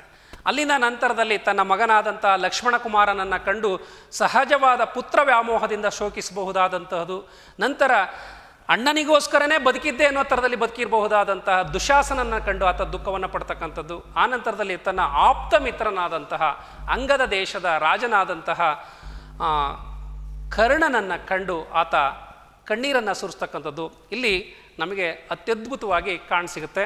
ಈಗ ವಿದ್ಯಾರ್ಥಿಗಳ ನೇರವಾಗಿ ಪಠ್ಯಪುಸ್ತಕದಲ್ಲಿ ಇರಬಹುದಾದಂತಹ ಪದ್ಯ ಭಾಗಕ್ಕೆ ನಾವು ಬಂದು ಮಾತನಾಡೋದಾದರೆ ಇಲ್ಲಿ ದುರ್ಯೋಧನ ವಿಲಾಪ ಅಂತ ಹೇಳಿ ಪದ್ಯ ಇದೆ. ಇಲ್ಲಿ ದುರ್ಯೋಧನನ ವಿಲಾಪ ಅಂದರೆ ಆಲಾಪನೆ ಅಂತ. ಆಲಾಪನೆ ಅಂದರೆ ಏನಂತ ಹೇಳಿದ್ರೆ ಪ್ರಲಾಪಿಸೋದು. ಏನು ಪ್ರಲಾಪಿಸೋದು? ಸತ್ತ ವ್ಯಕ್ತಿಯ ಗುಣಗಾನವನ್ನು ಮಾಡ್ಕೊಳ್ತಾ ಆತನ ಶೌರ್ಯ ಸಾಹಸಗಳನ್ನು, ಆತನಿಗೂ ತನಗಿದ್ದ ಇರಬಹುದಾದಂಥ ಸಂಬಂಧಗಳನ್ನು ನೆನೆದು ಅದನ್ನಲ್ಲಿ ಮಾತಿನಲ್ಲಿ ಹೇಳುವ ಮೂಲಕ ಆಲಾಪನೆ ಮಾಡೋದಿದೆಯಲ್ಲ, ಅದನ್ನು ಪ್ರಲಾಪನೆ ಅಂತ ಕರಿತೀವಿ. ಇಲ್ಲಿ ದುರ್ಯೋಧನ ತುಂಬ ಗಟ್ಟಿಯಾದಂತಹ ವ್ಯಕ್ತಿ, ಈತ ಅಂಜದೇ ಇರಬಹುದಾದಂಥ ವ್ಯಕ್ತಿ. ಆದರೂ ಕೂಡ ಈತನಲ್ಲೂ ಕೂಡ ಕೆಲವು ಮಾನವೀಯ ಗುಣಗಳಿದ್ವು, ಮಾನವ ಸಹಜವಾದಂತಹ ಗುಣಗಳಿದ್ವು, ಕರುಣೆಗೆ ಮಿಡಿಬಹುದಾದಂತಹ ಗುಣಗಳಿದ್ವು ಅನ್ನೋದನ್ನು ಈ ಪದ್ಯ ಭಾಗದಲ್ಲಿ ನೋಡ್ತೀವಿ. ಈ ಪದ್ಯವನ್ನು ನೋಡಬೇಕಾದ್ರೆ ನೀವು ಈ ಪಠ್ಯ ಪುಸ್ತಕವನ್ನು ಇಟ್ಕೊಂಡೇ ಓದಬೇಕು. ಯಾಕೆ ಅಂತ ಹೇಳಿದ್ರೆ ನಾನು ಸ್ವಲ್ಪ ಬಿಡಿಸಿ ಕೂಡ ಇಲ್ಲಿ ಓದಿರ್ತೀನಿ. ಅದಕ್ಕೆ ಅನುಗುಣವಾಗಿ ನೀವೇನು ಮಾಡ್ತಾ ಬರಬೇಕು ಅಂತ ಹೇಳಿದ್ರೆ ಪದ್ಯವನ್ನು ಓದ್ತಾ ಬಂದರೆ ನಿಮಗೆ ಈ ಪದ್ಯ ತುಂಬ ಸರಳವಾಗಿ ಅರ್ಥವಾಗುತ್ತೆ. ಇದನ್ನು ನಿಮಗೆ ಅರ್ಥಕ್ಕೆ ಅನುಗುಣವಾಗಿ ಬಿಡಿಸ್ಕೋಬೋದು. ನೀವು ಪದ್ಯ ಚೆಂದ ಗೊತ್ತಿತ್ತಪ್ಪ ಅಂತ ಹೇಳಿದ್ರೆ ಈ ಪದ್ಯವನ್ನು ಹಾಗಾಗೆ ಬಿಡಿಸ್ಕೊಳ್ತಾ ಹೊಸಗನ್ನಡವನ್ನು ಓದ್ದಾಗೆ ಕೂಡ ಬೇಕಾದರೆ ನೀವು ಓದ್ಕೋಬೋದು. ಇಲ್ಲಿದೆ, ಇಲ್ಲಿ ರಾತ್ರಿಯ ಸಮಯ ದುರ್ಯೋಧನ ಏನು ಮಾಡ್ತಿದ್ದಾನೆ, ಸಂಜಯನ ಜೊತೆಗೂಡಿ ಕುರುಕ್ಷೇತ್ರ ರಣರಂಗಕ್ಕೆ ಬಂದಿದ್ದಾನೆ. ಈ ಕಲ್ಪನೆ ತುಂಬ ಭಯಂಕರವಾದಂತಹ ಕಲ್ಪನೆ. ಅಲ್ಲಿ ಇಡೀ ಮಹಾಭಾರತದ ಸಾಹಸ ಭೀಮ ವಿಜಯದ ಕಾವ್ಯದಲ್ಲಿ ನಾವು ನೋಡ್ತಾ ಇರಬೇಕಾದ್ರೆ ಅಲ್ಲಿ ಅದನ್ನು ಕಲ್ಪನೆ ಮಾಡ್ಕೊಳ್ಳೋದಕ್ಕೂ ಅಸಾಧ್ಯವಾದಂತಹ ರೀತಿಯಲ್ಲಿ ಭೀಕರವಾಗಿ ಕಾಣ್ತಾ ಇರಬಹುದಾದಂಥ ಕುರುಕ್ಷೇತ್ರ. ಸಹಸ್ರಾರು ಅಂದರೆ ಅವತ್ತಿನ ಕಾಲಕ್ಕೇ ಮಹಾಭಾರತ ಯುದ್ಧದಲ್ಲಿ 50 ಲಕ್ಷಕ್ಕೂ ಹೆಚ್ಚು ಜನ ಸತ್ತಿದ್ರು ಅಂತ ಹೇಳ್ತಾರೆ. 50 ಲಕ್ಷ ಜನ ಸತ್ತಿರಬಹುದಾದಂತಹ ಕುರುಕ್ಷೇತ್ರ ಹೇಗಿರ್ಬೋದು ಅನ್ನೋದಕ್ಕೆ ಭೀಕರವಾಗಿ ಕಾಣಿಸುತ್ತೆ. ಅದನ್ನು ಕವಿ ಇನ್ನೂ ಕೂಡ ಅತ್ಯಂತ ಒಂದು ನಮ್ಮ ಮನಸ್ಸಿನಲ್ಲಿ ಚಿತ್ರಣನೇ ಮೂಡಬೇಕು, ಅಗಾಧವಾದಂಥ ಚಿತ್ರಣ ಮಾಡಬೇಕು. ಆ ಥರದಲ್ಲಿ ಆ ಕಾವ್ಯವನ್ನು ಸೃಷ್ಟಿ ಮಾಡ್ತಾನೆ. ಇಲ್ಲಿ ಪದ್ಯವನ್ನು ಓದ್ತಿರ್ತೀನಿ. ವಿದ್ಯಾರ್ಥಿಗಳೇ, ನೀವು ದಯವಿಟ್ಟು ಪಠ್ಯ ಪುಸ್ತಕವನ್ನು ಜೊತೆಯಲ್ಲಿ ಇಟ್ಕೊಂಡೇ ಈ ಕಾವ್ಯವನ್ನು ನೀವು ಓದಬೇಕು. ಇಲ್ಲಿ ನೋಡಿ, ಉಡಿದಿರ್ದ ಕೈದು ನೆತ್ತರ ಕಡಲೊಳಗೆ, ಇಷ್ಟೇ ಓದ್ಕೊಳ್ಳಿ. ಉಡಿದಿರ್ದ ಅಂದರೆ ಮುರಿದು ಬಿದ್ದಿದ್ದ. ನಾನು ಹೇಳಿದೆ 50 ಲಕ್ಷ ಜನರು ಯುದ್ಧವನ್ನು ಮಾಡಿದ್ದಾರೆ. 50 ಲಕ್ಷ ಜನರ ಕೈಯಲ್ಲೂ ಕೂಡ ಆಯುಧಗಳಿದ್ದಾವೆ. ಅವರೆಲ್ಲ ಯುದ್ಧವನ್ನು ಮಾಡಬೇಕಾದ್ರೆ ಆಯುಧಗಳೆಲ್ಲ ಮುರಿದು ಬಿದ್ದಿದ್ದಾವೆ. ಉಡಿದಿರ್ದ ಕೈದು ಅಂದರೆ ಆಯುಧ ಅಂತ. ಕೈದು ಅಂದ್ರೇನು? ಆಯುಧ. ನೆತ್ತರ ಕಡಲೊಳಗೆ, ಇದನ್ನು ನೀವು ಕಲ್ಪನೆ ಮಾಡ್ಕೋಬೇಕು. ಒಂದು ಅಗಾಧವಾದಂತಹ ಸಮುದ್ರದ ಕಲ್ಪನೆ. ಎಂಥ ಸಮುದ್ರ ಅದು? ರಕ್ತದ ಸಮುದ್ರ. ಏನು ರಕ್ತದ ಸಮುದ್ರ? ಯುದ್ಧದಲ್ಲಿ ಹೋರಾಡಿ ಮಡಿದ ಆನೆಗಳು, ಕುದುರೆಗಳು, ಸೈನಿಕರು, ಅತಿರಥ ಮಹಾರಥ ಯೋಧರೆಲ್ಲರ ರಕ್ತ ಅಲ್ಲಿ ಬಿದ್ದಿದೆ. ಹೇಗೆ ಬಿದ್ದಿದೆ ಅಂದರೆ ಸಮುದ್ರದೋಪಾದಿಯಲ್ಲಿ ಬಿದ್ದಿದೆ. ಸಮುದ್ರದ ರೀತಿಯಲ್ಲಿ ರಕ್ತ ಅನ್ನೋದು ತುಂಬಿದೆ ಕುರುಕ್ಷೇತ್ರ ರಣರಂಗದಲ್ಲಿ. ಅದರ ಒಳಗಡೆ ಆ ಯೋಧರು ಹೋರಾಡಿದಂಥ ಆಯುಧಗಳು ಮುರಿದು ಬಿದ್ದಿದ್ದಾವೆ. ಇದು ಒಂದು ಕಲ್ಪನೆ ಬರಬೇಕು ವಿದ್ಯಾರ್ಥಿಗಳೇ. ಕೈದು ನೆತ್ತರ ಕಡಲೊಳಗೆ, ನೆತ್ತರು ಅಂದರೆ ರಕ್ತ ಅಂತ. ನೆತ್ತರು ಕಡಲೊಳಗೆ ಅಡಿಗಡಿಗೆ ಅಂದರೆ ಹೆಜ್ಜೆಗೆ ಅಂತ. ಅವನು ನಡೆದು ಬರ್ತಾ ಇದ್ದಾನಲ್ಲ ವಿದ್ಯಾರ್ಥಿಗಳೇ, ನಡೆದು ಬರ್ತಾ ಇರಬೇಕಾದ್ರೆ ಹೆಜ್ಜೆಗೂ ಅವನಿಗೆ ಅಲ್ಲೇನು ನಡೆಯೋದಕ್ಕೆ ಈ ಆಯುಧಗಳು ಮುರಿದು ಬಿದ್ದಿರಬಹುದಾದಂತಹ ಸ್ಥಳಗಳೇ ಸಿಕ್ತಿರ್ತಕ್ಕಂಥದ್ದು. ರಕ್ತ ಇದೆ, ರಕ್ತದ ಒಳಗಡೆ ಆಯುಧಗಳು ಮುರಿದು ಬಿದ್ದಿದ್ದಾವೆ. ಅಡಿಗಡಿಗೆ ತಳಮನು, ತಳ ಅಂದರೆ ಅಂಗಾಲನ್ನ ಅಂತಲ್ಲಿ. ತಳಮನು ಅಂದರೆ ಕೆಳಭಾಗ ಅಂತಂದರೆ ತಳಮನು. ಉರ್ಚುತಿರೆ ಅಂದರೆ ಕಾಲು ಎಲ್ಲಿಡ್ತಾನೋ ಅಲ್ಲಿ ಮುರಿದು ಬಿದ್ದಂಥ ಆಯುಧಗಳು ಅಂಗಾಲನ್ನು ಚುಚ್ಚುತ್ತಾ ಇದ್ದಾವೆ. ಉರ್ಚುತಿರೆ. ಕಾಲಿಡಲು ಅಂದರೆ ಕಾಲಿಡೋದಕ್ಕೆ ಕೂಡ. ಕಾಲಿಡಲು ಎಡೆ ಒಡೆಯದೆ ಅಂದರೆ ಅವಕಾಶಗಳೇ ಇಲ್ಲ. ಎಲ್ಲಾದರೂ ಒಂದು ಒಳ್ಳೆಯ ಜಾಗದಲ್ಲಿ ಕಾಲಿಡೋಣ, ಅಲ್ಲಿ ಆಯುಧಗಳು ಮುರಿದು ಬಿದ್ದಿಲ್ಲ ಅಥವಾ ಅಲ್ಲಿ ರಕ್ತ ಇಲ್ಲ ಅನ್ನೋ ಸ್ಥಳಗಳನ್ನ ನೀವು ಹುಡುಕೋಕ್ಕೆ ಸಾಧ್ಯತೆಗಳಿಲ್ಲ. ಎಲ್ಲ ಕಡೆ ರಕ್ತ ತುಂಬೋಗಿದೆ. ಆ ರಕ್ತದ ಸಮುದ್ರದ ಒಳಗಡೆ ಏನಾಗಿದೆ ಅಂತ ಹೇಳಿದ್ರೆ ಆಯುಧಗಳು ಮುರಿದು ಬಿದ್ದಿದ್ದಾವೆ. ಎಲ್ಲಿ ಕಾಲಿಟ್ಟರೂ ಕೂಡ ಏನಾಗ್ತಾ ಇದೆ ಅಂದರೆ ಆಯುಧಗಳು ಅಂಗಾಲನ್ನು ಚುಚ್ಚುತ್ತಾ ಇದ್ದಾವೆ. ಅಂತಹ ಒಂದು ಸ್ವಲ್ಪ ಕಲ್ಪನೆ ಮಾಡ್ಕೊಳ್ಳಿ, ಅದು ಹೇಗಿರುತ್ತೆ ಅನ್ನೋದು ಭೀಕರತೆಯನ್ನು ಕಲ್ಪನೆ ಮಾಡ್ಕೊಳ್ಳಿ. ಎಡೆ ಹೊಡೆಯದೆ. ಕುರುಪತಿ. ಇಲ್ಲಿ ಕುರುಪತಿ ಅಂದರೆ ಅವನು ಕುರು ವಂಶದ ರಾಜನಾಗಿದ್ದರಿಂದ ಅವನನ್ನು ಕುರುಪತಿ ಅಂತ ಹೇಳಿ ಕರೀತಾರೆ. ಪತಿ ಅಂದರೆ ಒಡೆಯ ಅನ್ನೋ ಅರ್ಥದಲ್ಲಿ. ಕುರುಪತಿ. ದಡಿಗೆ ವೆಣಗಳನ್ನೇ ಮೆಟ್ಟಿ. ದಡಿಗೆ ಅಂದರೆ ಭಾರೀ ಗಾತ್ರದ ಹೆಣಗಳು. ಅಂದರೆ ನೀವು ಕಲ್ಪನೆ ಮಾಡ್ಕೊಳ್ಳೋಕೆ ಸಾಧ್ಯತೆಗಳಿಲ್ಲ. ಯಾಕೆ ಕಲ್ಪನೆ ಹೇಗೆ ಮಾಡ್ಕೋಬೇಕು ಅದನ್ನು ಅಂತ ಹೇಳಿದ್ರೆ, ಅಲ್ಲಿ ಆನೆಗಳೇ ಸತ್ತು ಬಿದ್ದಿದ್ದಾವೆ. ಜೊತೆಗೆ ಅಲ್ಲಿ ಇದ್ದಂಥವ್ರು ಅತಿರಥ ಮಹಾರಥರು.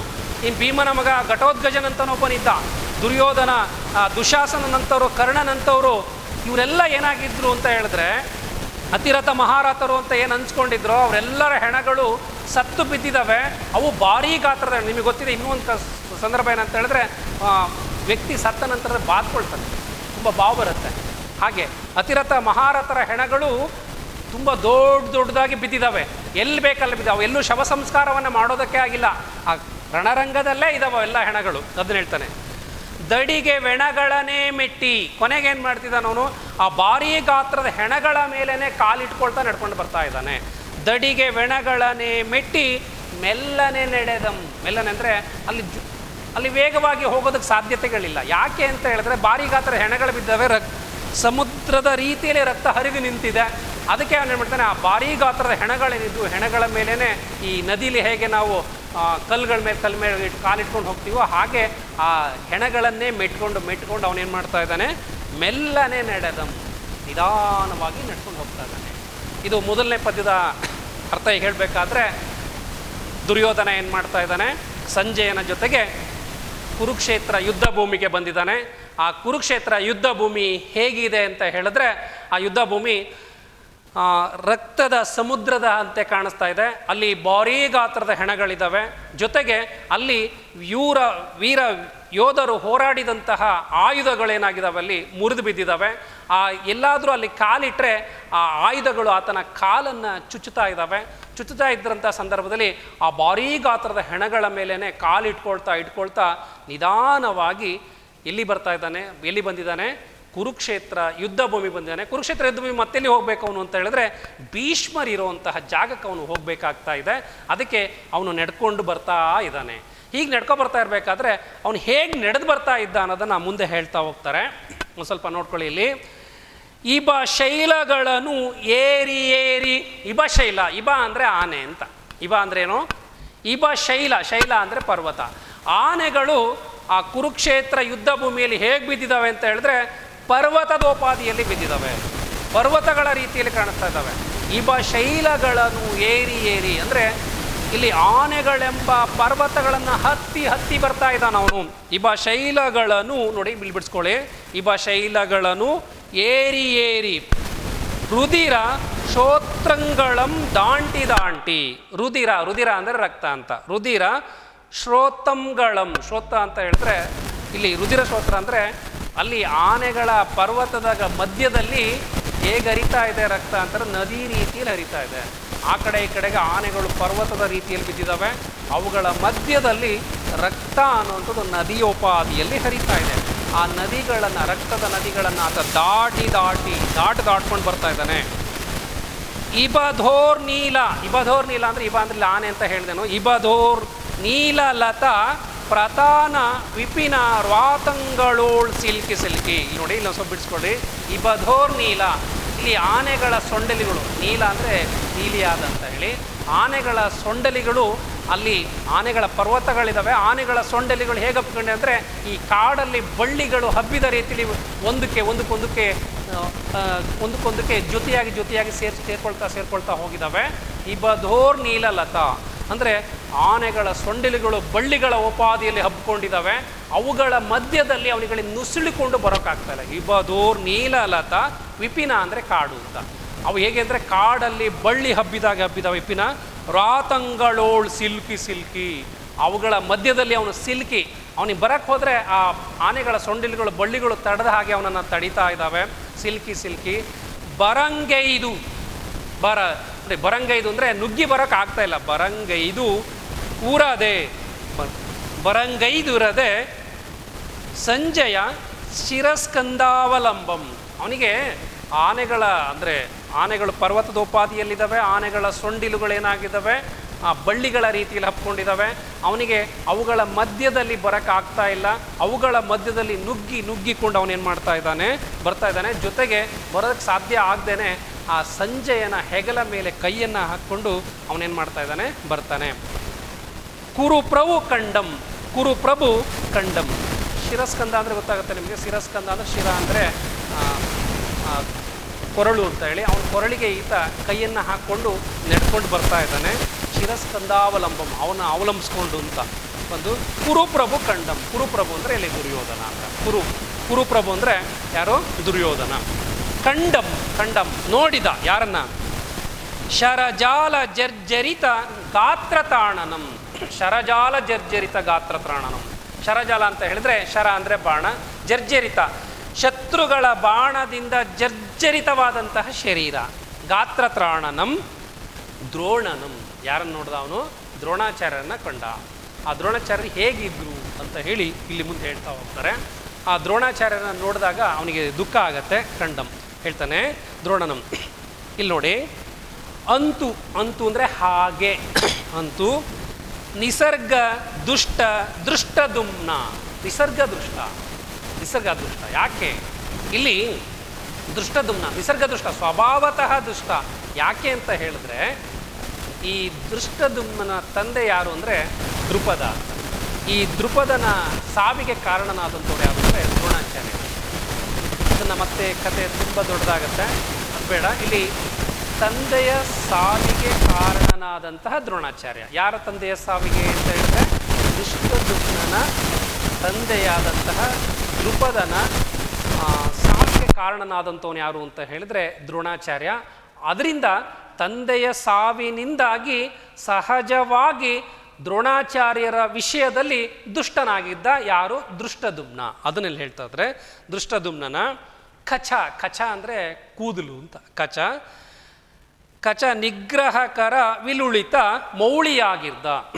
ದ್ರೋಣಾಚಾರ್ಯರು ರಣರಂಗದಲ್ಲಿ ಮರಣ ಹೊಂದಿದ ನಂತರದಲ್ಲಿ ಅವರ ತಲೆ ಕೂದಲನ್ನು, ಗೊತ್ತು ನೀವು ಋಷಿಮುನಿಗಳವರು, ತಲೆ ಕೂದಲು ಉದ್ದವಾಗಿತ್ತು, ಗಡ್ಡಗಳೆಲ್ಲ ಉದ್ದವಾಗಿತ್ತು. ತನ್ನ ಎಷ್ಟು ಅವನ ಮೇಲೆ ಆಕ್ರೋಶ ಇತ್ತು, ಹಾಗೆ ಇಡೀ ದ್ರೋಣಾಚಾರ್ಯರ ಶರೀರವನ್ನು, ಆ ಕೂದಲನ್ನು ಇಟ್ಕೊಂಡು ಅವನೇನು ಮಾಡಿರ್ತಾನೆ, ರಣದರಂಗ ತುಂಬ ಎಳೆದಾಡ್ಬಿಟ್ಟಿರ್ತಾನೆ. ಯಾರು ಅಂತ ಹೇಳಿದ್ರೆ ದೃಷ್ಟದುಮ್ನ. ಅದಕ್ಕೆ ಎಳೆದಾಡಿದ್ರಿಂದ ಆ ಕೂದಲೆಲ್ಲ ಏನಾಗಿತ್ತು ಅಂದರೆ ಚೆಲ್ಲಾಪಿಲ್ಲಿಯಾಗಿ ಮುಖವೆಲ್ಲ ಮುಚ್ಚಿ ಕೊನೆಗೆ ಸಾವಿನ ಮೌನದಲ್ಲಿ ಮಲಗಿದ್ರು. ಯಾರು ಅಂತ ಹೇಳಿದ್ರೆ ದ್ರೋಣಾಚಾರ್ಯರು. ಅದನ್ನ ಹೇಳ್ತಾರೆ, ಕಚ ನಿಗ್ರಹಕರ ವಿಲುಳಿತ ಮೌಳಿಯಾಗಿದ್ದ. ಅಂದರೆ ಮೌಳಿ ಅಂದರೆ ಮೌನವಾಗಿದ್ದ, ಮೌಳಿಯಿದ್ದ. ಭಾರದ್ವಾಜನ ಇರುವಂ. ಭಾರದ್ವಾಜ ಅಂತ ಹೇಳಿದ್ರೆ ದ್ರೋಣಾಚಾರ್ಯ. ಭಾರದ್ವಾಜ ಅನ್ನೋಂಥ ಋಷಿ. ಆ ಭಾರದ್ವಾಜ ಋಷಿಯ ಮಗನಾಗಿದ್ದರಿಂದ ನಿಮಗೆ ಭಾರದ್ವಾಜ ಅಂತ ಕೂಡ ಕರೀತಾರೆ. ಭಾರದ್ವಾಜನ ಇರುವಂ ರಾಜಂ ನೋಡಿ. ರಾಜರಾಜನಾದಂತಹ ಯಾರು? ದುರ್ಯೋಧನ. ರಾಜರಿಗೆ ರಾಜನ, ಇವನು ಚಕ್ರವರ್ತಿ ಇದ್ದ, ಕುರುವಂಶದ ಚಕ್ರವರ್ತಿ. ಆದ್ದರಿಂದ ಇವನು ರಾಜರಾಜ ಅಂತ ಹೇಳಿ ಕರೀತಾರೆ. ರಾಜರಾಜನಂ ನೋಡಿ. ಅವನನ್ನು ದ್ರೋಣಾಚಾರ್ಯ ತನ್ನ ಗುರುವಾದಂತಹ, ಆದರೂ ಕೂಡ ಹೇಗೆ ವಿಕೃತವಾಗಿ ಬಿದ್ದಿದೆ ಹೆಣ, ಆ ಸಾವಿನ ಮೌನ ಅವರನ್ನು ಆವರಿಸಿದೆ. ಆ ವಿಕೃತವಾಗಿ ಸಾವಿನ ದೇಹ ಬಿದ್ದಿರೋದಕ್ಕೆ ಕಾರಣ ಯಾರಂದರೆ ಯಾರು? ದೃಷ್ಟದುಮ್ನ. ಆ ದೃಷ್ಟದುಮ್ನನ ವಿಕೃತವಾದಂತಹ ಆಕ್ರೋಶಕ್ಕೆ ಒಳಗಾದಂತಹ ದ್ರೋಣಾಚಾರ್ಯರು ಏನಾಗಿದ್ದಾರೆ ಇಲ್ಲಿ ಅಂತ ಹೇಳಿದ್ರೆ, ತಲೆ ಕೂದಲೆಲ್ಲ ಕೆದರಿ ಮುಖ ಏನಾಗಿದೆ, ಸಾವಿನ ಮೌನ ನಿದ್ರೆಯಲ್ಲಿ ಮಲಗಿದೆ. ಅಂತಹ ಪ್ರಪಂಚದಲ್ಲೇ ಶ್ರೇಷ್ಠವಾದಂತಹ ಗುರು ಅವರು ದ್ರೋಣಾಚಾರ್ಯರು. ಅವರನ್ನು ಆತ ನೋಡ್ತಾನಲ್ಲಿ. ನೋಡಿಬಿಟ್ಟು ಅವನಿಗೆ ಆ ದ್ರೋಣಾಚಾರ್ಯರ ಬಗ್ಗೆ ಇರಬಹುದಾದಂತಹ ಗೌರವ, ಜೊತೆಗೆ ಇಲ್ಲಿ ನಂತರದಲ್ಲಿ ಅವನು ದ್ರೋಣಾಚಾರ್ಯರ ಬಗ್ಗೆ ಮಾತಾಡ್ತಾ ಇರಬೇಕಾದ್ರೆ ಒಂದಷ್ಟು ಭಾವನೆಗಳನ್ನು ಇಟ್ಕೊಂಡೇ ನಾವು ಕಾವ್ಯಗಳನ್ನು ಓದಬೇಕಾಗತ್ತೆ. ಇಲ್ಲೇನಂತ ಹೇಳಿದ್ರೆ, ದ್ರೋಣಾಚಾರ್ಯರ ಬಗ್ಗೆ ದುರ್ಯೋಧನನಿಗೆ ಒಂದು ಅನುಮಾನ ಇದೆ. ಏನು ಅನುಮಾನ ಅಂತ ಹೇಳಿದ್ರೆ, ಈತ ಪಾಂಡವರ ಪಕ್ಷಪಾತಿ ಅನ್ನೋವಂಥದ್ದು. ಯಾರು? ದ್ರೋಣಾಚಾರ್ಯರು. ಯಾಕೆಂದರೆ ಅರ್ಜುನನ ಮೇಲೆ ಎಲ್ಲಿಲ್ಲದ ವ್ಯಾಮೋಹ ಅವರಿಗೆ, ಜೊತೆಗೆ ಅವರೆಲ್ಲ ಒಂದು ಧರ್ಮನಿಷ್ಠರು ಅನ್ನುವಂತಹ ಒಂದು ಕಲ್ಪನೆ ದ್ರೋಣಾಚಾರ್ಯರಲ್ಲಿತ್ತು. ಆ ಒಂದು ಮನಸ್ಥಿತಿ ಅಂದರೆ ದ್ರೋಣಾಚಾರ್ಯರು ಮನಸ್ಸಿಟ್ಟು ನನ್ನ ಪರವಾಗಿ ಯುದ್ಧವನ್ನು ಮಾಡಲಾರರು ಅನ್ನುವಂತಹ ಒಂದು ಸಂಶಯ. ಜೊತೆಗೆ ಈತರು ಅಂದರೆ ದ್ರೋಣಾಚಾರ್ಯರು ಕರ್ತವ್ಯ ನಿಷ್ಠೆಯಲ್ಲಿ ತುಂಬ ಪ್ರಾಮಾಣಿಕರು, ದ್ರೋಹವನ್ನು ಮಾಡಲಾರರು ಅನ್ನುವಂಥ ಮತ್ತೊಂದು ಭಾವನೆ. ಜೊತೆಗೆ ಎಲ್ಲ ಒಂದು ಕಡೆ ತನಗೆ ವಿದ್ಯೆಯನ್ನು ಕೊಟ್ಟಂತಹ ಗುರುವಿನ ಸಾವಿಗೆ ನಾನು ಕಾರಣನಾದೆ ಅನ್ನುವಂಥ ಒಂದು ಪಶ್ಚಾತ್ತಾಪ. ಜೊತೆಗೆ ಎಲ್ಲೋ ಒಂದು ಕಡೆಗೆ ದ್ರೋಣರ ಸಾಮರ್ಥ್ಯದ ಬಗ್ಗೆ ಇರಬಹುದಾದಂತಹ ನಂಬಿಕೆ. ಈ ಎಲ್ಲ ದ್ವಂದ್ವಗಳನ್ನು ಇಟ್ಕೊಂಡು ಒಂದು ಸಂಶಯಾತ್ಮಕವಾದಂತಹ, ಜೊತೆಗೆ ಏನೂ ತೋಚದೇ ಇರಬಹುದಾದಂತಹ ಮನಸ್ಥಿತಿಯಲ್ಲಿ ಎಲ್ಲ ದ್ವಂದ್ವಗಳನ್ನು ಇಟ್ಕೊಂಡು ದ್ರೋಣಾಚಾರ್ಯರ ಹೆಣವನ್ನು, ಕಳೆಬರವನ್ನು ರಣರಂಗದಲ್ಲಿ ದುರ್ಯೋಧನ ನೋಡ್ತಾನೆ. ಆ ನೋಡೋವಂತಹ ಸನ್ನಿವೇಶವನ್ನೇ ನಂತರದ ಪ್ಯಾರದಲ್ಲಿ ಅವನ ದ್ವಂದ್ವಗಳೆಲ್ಲವೂ ಕೂಡ ಈ ಪದ್ಯದಲ್ಲೇ ನಮಗೆ ಕಾಣಸಿಗ್ತವೆ. ಅಲ್ಲೆಲ್ಕೆ ಹೇಳ್ತಾನೆ ಅವನು. ಇಲ್ಲೇನಂತ ಹೇಳ್ತಾನೆ, ಅರಿಯಮೆ ಅಂದರೆ ಗೊತ್ತಿಲ್ವಾ ನನಗೆ. ಇಲ್ಲಿ ಆಲಾಪನೆ ಅಂದ್ರೆ ಇದ್ದೇನೆ. ಈಗ ದ್ರೋಣಾಚಾರ್ಯರ ಗುಣಗಾನವನ್ನು ಮಾಡ್ತಾ ಇದ್ದಾನೆ ಅವನು. ದ್ರೋಣಾಚಾರ್ಯರ ವ್ಯಕ್ತಿತ್ವವನ್ನು ಅವನೇನು ಮಾಡ್ತಾನೆ, ವಿಶ್ಲೇಷಣೆ ಮಾಡ್ಕೊಳ್ತಾ ಅವನೇನು ಮಾಡ್ತಾ ಇದ್ದಾನೆಂದರೆ ದ್ರೋಣಾಚಾರ್ಯರು ಯಾರು ಅನ್ನೋದನ್ನು ಓದುಗರಿಗೆ ಪರಿಚಯ ಮಾಡುವಂಥ ಕೆಲಸನೂ ಮಾಡ್ತಾನೆ. ಜೊತೆಗೆ ದ್ರೋಣಾಚಾರ್ಯರ ಶಕ್ತಿ ಸಾಮರ್ಥ್ಯಗಳೇನು ಅನ್ನೋಂಥದ್ದರ ಸಂಪೂರ್ಣ ಅರಿವು ದುರ್ಯೋಧನನಿದೆ. ಇವನ್ನೆಲ್ಲ ಗೊತ್ತಿದ್ದು ಕೂಡ ಎಲ್ಲೋ ಒಂದು ಕಡೆಗೆ ನನಗೆಲ್ಲರಿಂದ ಅನ್ಯಾಯ ಆಗಿದೆ, ಜೊತೆಗೆ ಆ ಅನ್ಯಾಯವನ್ನು ಗುರುವಿನ ಮೇಲೆ ಹೊರಿಸೋದಕ್ಕೂ ಸಾಧ್ಯತೆಗಳಿಲ್ಲ ಅವನಿಗೆ. ಅವೆಲ್ಲ ಸಂಶಯಗಳನ್ನು ಇಟ್ಕೊಂಡು ಅವನು ಮಾತಾಡ್ತಾ ಹೋಗ್ತಾನೆ. ಇಲ್ಲಿ ಎಲ್ಲರಿಗೂ ಕೂಡ ದುರ್ಯೋಧನ ಯಾಕೆ ಇಷ್ಟ ಆಗ್ತಾನೆ ಅಂತ ಹೇಳಿದ್ರೆ, ದುರ್ಯೋಧನ ಒಬ್ಬ ಸೂಕ್ಷ್ಮಮತಿ, ಅವನೆಲ್ಲವನ್ನು ಅರ್ಥ ಮಾಡ್ಕೊಳ್ಬಲ್ಲ. ಅವನಿಗೆ ಮಾನವೀಯತೆನೇ ಇದೆ, ಪರಾಕ್ರಮನ ಮೆಚ್ಕೊಳ್ಳುವಂಥ ಗುಣನೂ ಇದೆ, ಛಲ ಇದೆ, ಎಲ್ಲ ಗುಣಗಳನ್ನು ನಾವು ಈ ದುರ್ಯೋಧನಲ್ಲಿ ಕಾಣೋದಕ್ಕೆ ಸಾಧ್ಯತೆಗಳಿದೆ. ವಿದ್ಯಾರ್ಥಿಗಳು ಅದನ್ನೆಲ್ಲ ಹೇಳ್ತಾನೆ, ಅರಿಯಮೆ ಅಂದರೆ ನನಗೆ ಗೊತ್ತಿಲ್ವಾ, ಗೊತ್ತಿದೆ ನನಗೆ. ಯಾರು? ಅರಿಯಮೆ. ಬಿಲ್ಲ ಭಿನ್ನಣಕ್ಕೆ, ಬಿಲ್ಲು ಅಂದರೆ ಬಿಲ್ವಿದ್ಯೆಯಲ್ಲಿ, ಬಿಲ್ವಿದ್ಯೆಯ ಜಾಣ್ಮೆಗೆ, ಬಿಲ್ವಿದ್ಯೆಯಲ್ಲಿ ಎಷ್ಟು ನೀವು ನಿಪುಣರು ಅನ್ನೋಂಥದ್ದು ನನಗೆ ಗೊತ್ತಿಲ್ವಾ. ಬಿಲ್ಲ ಭಿನ್ನಣಕ್ಕೆ ಗಾಂಡೀವಿಯಲ್ತು. ಗಾಂಡೀವಿ ಅಂದರೆ ಯಾರು ಅಂತ ಹೇಳಿದ್ರೆ ಅರ್ಜುನ ಅಂತ. ಗಾಂಡೀವಿಯಲ್ತು ಯಾಕೆ ಅಂದರೆ ಅರ್ಜುನ ಗಾಂಡೀವಿ ಅಂತ ಕರಿತಿದ್ರು ಅಂತ ಹೇಳಿದ್ರೆ, ಇವನು ಶಿವನನ್ನು ಕುರಿತು ತಪಸ್ಸನ್ನು ಮಾಡಿ ಗಾಂಡೀವ ಅನ್ನುವಂಥ ಬಿಲ್ಲನ್ನು ಪಡ್ಕೊಂಡಿದ್ದ ಶಿವನಿಂದ. ಗಾಂಡೀವಿಯಲ್ತು ಅರ್ಜುನನೇ ಅಲ್ಲ, ಇಲ್ಲಿ ಗಾಂಡೀವಿ ಅಂದರೆ ಅರ್ಜುನ. ಗಾಂಡೀವಿಯಲ್ತು ಗಾಂಡೀವಿ ಮಾತ್ರ ಅಲ್ಲ, ಪಿನಾಕಪಾಣಿಯಂ ನೆರೆಯನ್. ಪಿನಾಕಪಾಣಿ ಅಂದರೆ ಪಿನಾಕ ಅಂದರೆ ತ್ರಿಶೂಲ. ಶತ್ರುಗಳನ್ನು ನಾಶ ಮಾಡುವಂತಹ ಸಂದರ್ಭದಲ್ಲಿ ಮಾತ್ರ ಕೈಲಿ ಹಿಡಿತಿದ್ದ ತ್ರಿಶೂಲವನ್ನು ಯಾರು? ಶಿವ. ಪಿನಾಕಪಾಣಿ ಅಂದರೆ ಇಲ್ಲಿ ಶಿವ.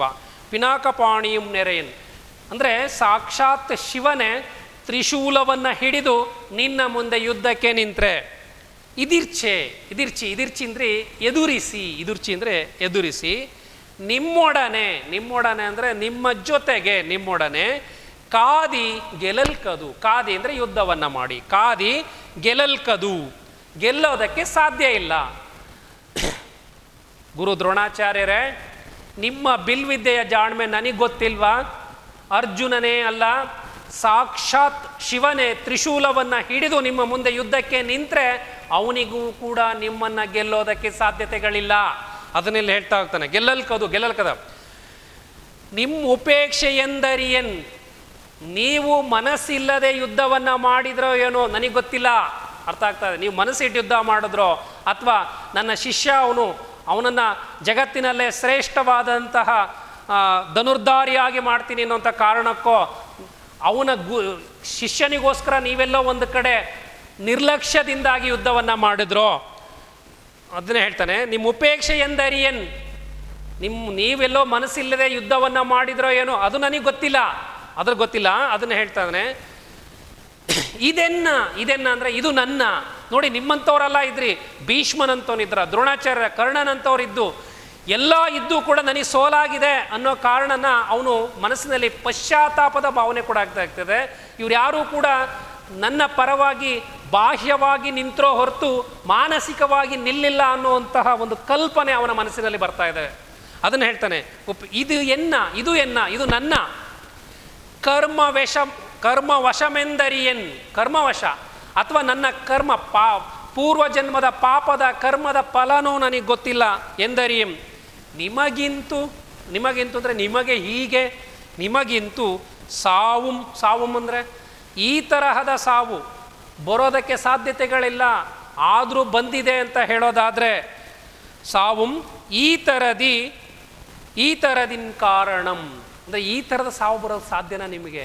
ಈ ಥರದಲ್ಲಿ ರಣರಂಗದಲ್ಲಿ, ಈ ಭೂಲೋಕದಲ್ಲಿ ನಿಮ್ಮನ್ನು ಸೋಲಿಸುವಂಥರು ದೇವತೆ, ಸಾಕ್ಷಾತ್ ಪ್ರಳಯ ಕಾಲದ ರುದ್ರನಾದಂತಹ ಶಿವನಿಗೆ ನಿಮ್ಮನ್ನು ಸೋಲ್ಸೋಕ್ಕೆ ಸಾಧ್ಯತೆಗಳಿಲ್ಲ ಅಂತ ಹೇಳಿದ್ರೆ, ಈ ಬೇರೆಯವ್ರು ಯಾರೋ ನಿಮ್ಮನ್ನು ಸಾಯಿಸ್ತಾರೆ ಅಂತ ಹೇಳಿದ್ರೆ, ಈ ಥರದಲ್ಲಿ ಅದು ಅನಾಥ ಶವವಾಗಿ ಬೀಳೋ ರೀತಿಯಲ್ಲಿ ನೀವು ಬಿದ್ದಿದ್ದೀರಿ ಅಂತ ಹೇಳಿದ್ರೆ, ಇದು ನೀವು ಮನಸ್ಸಿಲ್ಲದೆ ಯುದ್ಧವನ್ನು ಮಾಡಿದ್ರಿಂದಲೋ ಅಥವಾ ನನ್ನ ಕರ್ಮದ ಫಲದಿಂದಲೋ ನಿಮಗೆ ಈ ಥರದ ಸಾವು ಸಂಭವಿಸಿದೆ ಅಂತ ಹೇಳ್ತಾನೆ. ಎಂದರಿಯನೆ ಹಂಗೆ ಅರ್ಥ ಮಾಡಿಕೊಳ್ಳೆ ಅಂತಾನೆ. ಸಂಭವಿಸಿರ್ದುದು ಕುಂಭಸಂಭವ ಅಂತ ಹೇಳಿದ್ರೆ ಯಾಕೆ ಅಂತ ಹೇಳಿದ್ರೆ, ಅದಕ್ಕೆ ಒಂದು ಸಣ್ಣ ಕತೆ ಏನಂತ ಹೇಳಿದ್ರೆ, ಇಲ್ಲಿ ಭಾರದ್ವಾಜ ಋಷಿ ಏನು ಮಾಡ್ತಿರ್ತಾರೆ ಅಂತ ಹೇಳಿದ್ರೆ, ತಮ್ಮ ಕಮಂಡಲವನ್ನು ಇಟ್ಕೊಂಡು ತಪಸ್ಸನ್ನು ಮಾಡ್ತಾ ಇರ್ತಾರೆ.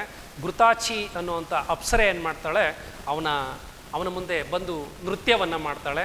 ಆಗ ಘೃತಾಚಿಯನ್ನು ಕಂಡು ಮೋಹಗೊಂಡಂತಹ ಭಾರದ್ವಾಜರು ಅವಳಲ್ಲಿ ಅನುರಾಗವನ್ನು ವ್ಯಕ್ತಪಡಿಸ್ತಾರೆ. ಆ ಅನುರಾಗದ ಅವರಿಬ್ಬರ ಅನುರಾಗದಿಂದ ಹುಟ್ಟಿದಂಥ ವ್ಯಕ್ತಿ ಯಾರು ಅಂತ ಹೇಳಿದ್ರೆ ದ್ರೋಣಾಚಾರ್ಯ. ಅದು ಕೂಡ ಎಲ್ಲಿ ಅವ್ರು ಹುಟ್ಟೋದು ಅಂಥದ್ದು ಅವರ ಕುಂಭದಲ್ಲಿ, ಮುಂದೆ ಏನು ಕುಂಡಲವನ್ನು ಇಟ್ಕೊಂಡಿರ್ತಾರಲ್ಲ ಆ ಕುಂಡದಲ್ಲಿ ಹುಡ್ತಾರೆ. ಅದಕ್ಕೆ ಅವರನ್ನು ಅವತ್ತಿಂದ ಕುಂಭ ಸಂಭವ ಅಂತ ಹೇಳಿ ಕರೀತಾರೆ. ಅದಕ್ಕೆ ಕುಂಭ ಸಂಭವ ಅಂದರೆ ಯಾರು ಅಂತ ಹೇಳಿದ್ರೆ ಇಲ್ಲಿ ದ್ರೋಣಾಚಾರ್ಯರೇನೆ. ಹಾಗೆ ಹೇಳಿ ಅವರ ಅಂದರೆ ಇಲ್ಲಿ ಗುರು ದ್ರೋಣಾಚಾರ್ಯರ ಬಗ್ಗೆ ಇರಬಹುದಾದಂಥ ಅಪಾರವಾದ ಗೌರವ, ಜೊತೆಗೆ ತನ್ನ ಎಲ್ಲೋ ಒಂದು ಕಡೆಗೆ ತಾನು ದ್ರೋಣಾಚಾರ್ಯರು ಈ ರೀತಿಯಲ್ಲಿ ಸಾಯೋದಕ್ಕೆ ನಾನೆಲ್ಲೋ ಕಾರಣನಾದೆ ಎನ್ನುವಂಥ ಒಂದು ಪಶ್ಚಾತ್ತಾಪದ ಭಾವನೆ, ಜೊತೆಗೆ ಗುರು ದ್ರೋಣಾಚಾರ್ಯರು ತಮ್ಮ ಕರ್ತವ್ಯ ನಿಷ್ಠೆಗಿಂತ ಎಲ್ಲೋ ಒಂದು ಕಡೆಗೆ ಆ ಪಾಂಡವರ ಬಗ್ಗೆ ಇರಬಹುದಾದಂತಹ ಒಂದು ಪ್ರೀತಿ ವಿಶ್ವಾಸದಿಂದ ಎಲ್ಲೋ ನನಗೆ ಈ ಥರದ ಸಾವು ಸಂಭವಿಸಿದೆ ಅನ್ನುವಂಥ ಅನುಮಾನ, ಈ ಎಲ್ಲ ಭಾವನೆಗಳ ದ್ವಂದ್ವದಲ್ಲಿ ಒಂದು ಸಲ ದುರ್ಯೋಧನ ಯಾರನ್ನು ನೋಡ್ತಾನೆ, ದ್ರೋಣಾಚಾರ್ಯರನ್ನು ನೋಡಿ ಮಾತನಾಡ್ತಾನೆ. ಅದಕ್ಕೆ ಆ ದ್ರೋಣಾಚಾರ್ಯರಿಗೆ ಸಲ್ಲಿಸಬಹುದಾದಂಥ ಗೌರವಗಳನ್ನು ಗುರುಗೆ ಏನು ಗೌರವವನ್ನು ಸಲ್ಲಿಸಬೇಕೋ ಆ ಗೌರವವನ್ನು ಸಲ್ಲಿಸ್ಕೊಳ್ತಾ ಮಾತಾಡ್ತಾ ಆಗ ಇಷ್ಟೆಲ್ಲ ಹೇಳ್ಕೊಳ್ತಾ ದ್ರೋಣಾಚಾರ್ಯರ ಬಗ್ಗೆ ದುಃಖವನ್ನು ವ್ಯಕ್ತಪಡಿಸಿ ಅವನೇನು ಮಾಡ್ತಾನೆ ಅಂದರೆ ಮುಂದೆ ಬರಬೇಕಾದ್ರೆ ಹೇಳ್ತಾನೆ ಎಂದು ದುಃಖಂಗೈದು. ಈ ರೀತಿಯಲ್ಲಿ ದ್ರೋಣಾಚಾರ್ಯರ ಗುಣಗಾನವನ್ನು ಮಾಡ್ತಾ ತನ್ನಲ್ಲಿರ್ಬೋದಾದ ದ್ವಂದ್ವಗಳನ್ನು ಹೇಳ್ಕೊಳ್ತಾ ಅವನೇನು ಮಾಡ್ತಾನೆ, ದುಃಖವನ್ನು ವ್ಯಕ್ತಪಡಿಸ್ತಾನೆ. ಅದಕ್ಕೆ ಆಲಾಪನೆ ಅಂತ ಹೇಳ್ತಕ್ಕಂಥದ್ದು. ಕುಂಭ ಸಂಭವ ಅಂತ ಹೇಳಿದ್ರೆ ನಾನು ಹೇಳಿದೆ ಇಲ್ಲಿ ದ್ರೋಣಾಚಾರ್ಯರು ಅಂತ ಪ್ರದಕ್ಷಿಣೆಗೈದು ಅವರನ್ನು 3 ಸಲ ಕೈ ಮುಕ್ಕೊಂಡು ಪ್ರದಕ್ಷಿಣೆಯನ್ನು ಮಾಡ್ತಾನೆ. ಯಾಕೆ ಅಂತ ಹೇಳಿದ್ರೆ ದೈವದ ಸ್ವರೂಪದಲ್ಲಿ ಇದ್ದಂಥವರು ಅವ್ರೇನು ಮಾಡ್ತಾನೆ, 3 ಸಲ ಏನು ಮಾಡ್ತಾನೆ, ಪ್ರದಕ್ಷಿಣೆಯನ್ನು ಮಾಡ್ತಾನೆ. ಪ್ರದಕ್ಷಿಣೆ ಕೈದು ಬರುತ್ತುಂ ಏನು ಮಾಡ್ತಾನೆ, ಮುಂದಕ್ಕೆ ಬರ್ತಾನೆ. ಮುಂದಕ್ಕೆ ಯಾಕೆ ಬರ್ತಾ ಇದ್ದಾನೆ ಅಂತ ಹೇಳಿದ್ರೆ ಅವನು ಯಾರನ್ನು ಕಾಣಬೇಕಾಗಿದೆ, ಅವನು ಭೀಷ್ಮನನ್ನು ಕಾಣಬೇಕಾಗಿದೆ. ಆ ಭೀಷ್ಮನನ್ನು ಕಾಣೋದಕ್ಕೆ ಅವನೇನು ಮಾಡ್ತಾನೆ, ಬರ್ತಾನೆ. ಬರುತ್ತಂ ಆ ದಿಶಾಭಾಗದೊಳು, ಮಾನಲ್ಲಿ ಇರ್ಬೋದಾದಂಥ ಆನನ ಮುಂದಕ್ಕೆ ತಗೋಬೇಕು. ಆ ದಿಶಾಭಾಗ ಅಂತ ಹೇಳಿದ್ರೆ ಯಾವುದು ಅಂತ ಹೇಳಿದ್ರೆ ಅಲ್ಲಿ ಆ ದಿಕ್ಕಿನಲ್ಲಿ ಮುಂದೆ ಬರ್ತಾ ಇದ್ದಾನೆ. ಯಾಕೆ ಅಂತ ಹೇಳಿದ್ರೆ ಅವನು ದ್ರೋಣಾಚಾರ್ಯರನ್ನು ಏನು ಮಾಡಬೇಕಾಗಿದೆ, ಭೇಟಿಯನ್ನು ಮಾಡಬೇಕಾಗಿದೆ. ಗುರುಗಳೇ, ವಿದ್ಯಾರ್ಥಿಗಳೇ, ಇವತ್ತು ನಾವು ಏನಂತ ಹೇಳಿದ್ರೆ 2 ಮುಖ್ಯವಾದಂತಹ ಭಾಗಗಳನ್ನು ಇದರಲ್ಲಿ ಅರ್ಥ ಮಾಡ್ಕೋಬೇಕು. 2 ಮುಖ್ಯವಾದ ಭಾಗ ಯಾವುದು ಅಂತ ಹೇಳಿದ್ರೆ ಇಲ್ಲಿ 17 ದಿನಗಳ ಮಹಾಭಾರತದ ಯುದ್ಧ ಮುಗಿದು ಹೋಗಿದೆ. ಇನ್ನು 18ನೇ ದಿನದ ಯುದ್ಧ ಪ್ರಾರಂಭ ಆಗಬೇಕಾಗಿದೆ. ಆ 18ನೇ ದಿನದ ಯುದ್ಧವನ್ನು ಮಾಡೋದಕ್ಕೆ ಉಳಿದಿರೋ ಅಂಥವನು ದುರ್ಯೋಧನ ಮಾತ್ರ. ಆ ದುರ್ಯೋಧನ ಯುದ್ಧವನ್ನು ಮಾಡೋದಕ್ಕಿಂತ ಪೂರ್ವದಲ್ಲಿ ತನ್ನ ವಂಶದಲ್ಲೇ ಹಿರಿಯರಾದಂತಹ ತಾತ ಭೀಷ್ಮರನ್ನು ಕಾಣಬೇಕು ಅಂತ ಹೇಳಿ ಕುರುಕ್ಷೇತ್ರ ರಣರಂಗಕ್ಕೆ ಬರ್ತಾನೆ. ಅದು ಮಧ್ಯರಾತ್ರಿಯಲ್ಲಿ ಯಾರನ್ನು ಕರ್ಕೊಂಡು ಬರ್ತಾ ಇದ್ದಾನೆ ಅಂತ ಹೇಳಿದ್ರೆ ತನ್ನ ಮಂತ್ರಿಯಾದ ಸಂಜಯನನ್ನು. ಯಾಕೆ ಅಂದರೆ ಭೀಷ್ಮರ ಸಲಹೆ ಸೂಚನೆಗಳನ್ನು ಪಡ್ಕೋಬೇಕು, ಅವರ ಆಶೀರ್ವಾದವನ್ನು ಪಡ್ಕೋಬೇಕು ಅಂತ ಹೇಳಿ ಆ ಕುರುಕ್ಷೇತ್ರಕ್ಕೆ ಬಂದಂತಹ ಸಂದರ್ಭದಲ್ಲಿ ಕುರುಕ್ಷೇತ್ರ ರಣರಂಗ ಎಷ್ಟು ಭೀಕರವಾಗಿತ್ತು ಅನ್ನೋದನ್ನು ಕವಿ ಇಲ್ಲಿ ಚಿತ್ರಣವನ್ನು ಮಾಡ್ತಾನೆ. ಇಡೀ ಕುರುಕ್ಷೇತ್ರ ರಣರಂಗ ಹೇಗಿತ್ತು ಅಂತ ಹೇಳಿದ್ರೆ ರಕ್ತದ ಸಮುದ್ರದಂತೆ ಕಾಣ್ತಾ ಇತ್ತು. ಆ ರಕ್ತದ ಸಮುದ್ರದಲ್ಲಿ ಆತ ಹೇಗೆ ನಡೆದು ಬರ್ತಾನೆ ಅಂತ ಹೇಳಿದ್ರೆ ಅಲ್ಲಿ ಸಹಸ್ರಾರು ಆಯುಧಗಳು ಮುರಿದು ಬಿದ್ದಾವೆ, ಆನೆಗಳು ಏನಾಗಿದ್ದಾವೆ ಪರ್ವತದ ಉಪಾದಿಯಲ್ಲಿ ಬಿದ್ದಿದ್ದಾವೆ. ಅವುಗಳ ಮಧ್ಯದಲ್ಲಿ ಏನು ಮಾಡ್ತಾ ಇದ್ದಾನೆ, ದುರ್ಯೋಧನ ನಡೆದು ಬರ್ತಾ ಇದ್ದಾನೆ ಅಂತ ಹೇಳಿ. ಜೊತೆಗೆ ಆತನಿಗೆ ಆ ಕುರುಕ್ಷೇತ್ರ ರಣರಂಗಕ್ಕೆ ಬಂದ ಪ್ರಥಮದಲ್ಲೇ ಅವನಿಗೆ ಸಿಗ್ತಕ್ಕಂಥವ್ರು ಯಾರು ಅಂತ ಹೇಳಿದರೆ ದ್ರೋಣಾಚಾರ್ಯರು ಅಲ್ಲಿ ಹೆಣವಾಗಿ ಮಲಗಿದಂಥದ್ದು. ಅದು ಕೂಡ ಹೇಗಿತ್ತು ಅವರು ಅಂತ ಹೇಳಿದ್ರೆ ಆ ಗುರು ದ್ರೋಣಾಚಾರ್ಯರ ಎಲ್ಲ ವ್ಯಕ್ತಿತ್ವವನ್ನು ಅನಾವರಣ ಮಾಡಬಹುದಾದಂತಹ, ಜೊತೆಗೆ ಗುರು ದ್ರೋಣಾಚಾರ್ಯರ ಶಕ್ತಿ ಸಾಮರ್ಥ್ಯಗಳೇನಿದ್ದಿರಬಹುದಾದು ಅನ್ನೋಂಥದ್ದನ್ನೆಲ್ಲವನ್ನು ಕೂಡ ಅಲ್ಲಿ ಅವನು ಹೇಳ್ಕೊಳ್ತಾ ಅವರಿಗೆ ಗುರುಗಳಿಗೆ ಏನು ಗೌರವವನ್ನು ಸಲ್ಲಿಸಬೇಕೋ ಅವುಗಳನ್ನು ಸಲ್ಲಿಸ್ತಾ ಮುಂದಕ್ಕೆ ಬರ್ತಾ ಇದ್ದಾನೆ. ನಂತರದ ತರಗತಿಯಲ್ಲಿ ಅವನು ಮುಂದೆ ಮತ್ತೆ ಯಾರನ್ನು ರಣರಂಗದಲ್ಲಿ ಭೇಟಿಯಾಗ್ತಾನೆ, ಅವರ ಗುಣ ವಿಶೇಷತೆಗಳೇನಿತ್ತು ಅನ್ನೋದನ್ನು ನಾವು ದುರ್ಯೋಧನನ ಬಾಯಲ್ಲೇ ಕೇಳ್ಬೋದು. ಅದನ್ನು ಮುಂದಿನ ತರಗತಿಯಲ್ಲಿ ನಾವು ವಿದ್ಯಾರ್ಥಿಗಳು